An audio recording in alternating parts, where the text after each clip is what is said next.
Annie is such an inspiring person. She lives lives to the fullest, and everywhere she goes, she impacts others. I think Annie has been selected for this award because of the type of person that she is and the commitment that she gave to the Everybody Counts program. If you're not familiar with the Everybody Counts program, it is a program set up to teach young children about people living with a disability. Annie served on our board of directors for 6 years, and she was actually on the board who hired me. So I'm always indebted to that, to Annie. And during that time frame, almost every time I saw Annie, we had a great little joke in which she reminded me constantly that she was my boss. I used to be an advocate for them. The reason why they want to include advocates is because they want to have us to share our input on the stuff they are doing with the Down syndrome Greater Cincinnati. She's that cheerleader. She takes that volunteer opportunity and she turns it into like this project of her own.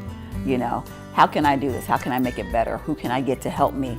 You know, if there's something that she doesn't know or how to accomplish, then she brings other people in to that particular volunteer opportunity, you know, to help her.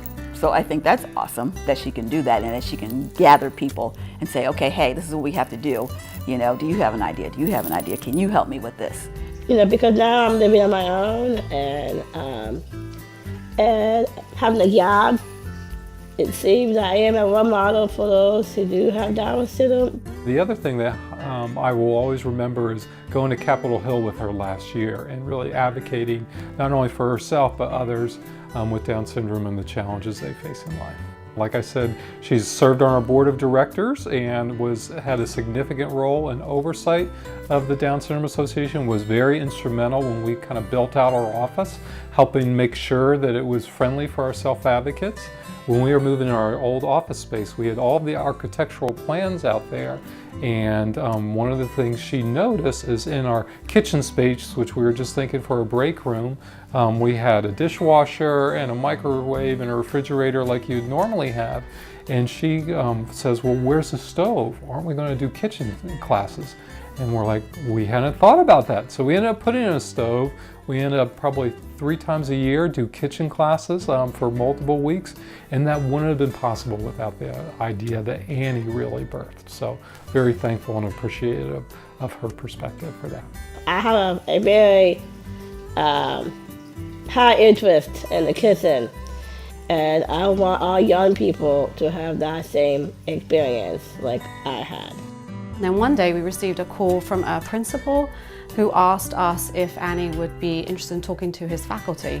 He had a family of that wanted to send their youngest son to their school. He had Down syndrome, and this was a Catholic school, and typically Catholic schools can't support children with a disability. So he asked if Annie could come and talk to his staff so they could understand what it would be like to have this child there. Anyway, Annie went to this school and she spoke to 30 teachers, and she was amazing. And I watched that day as I saw these teachers just change. She's I don't even know how to describe her. She's just such a powerhouse. She just really is. She's just such a force of nature. And when she gets to talking about her life and what she has done and how, you know, no one thought that she was going to be able to achieve and to accomplish, you know, and when she tells that to other people and when she does it with such confidence, it inspires people.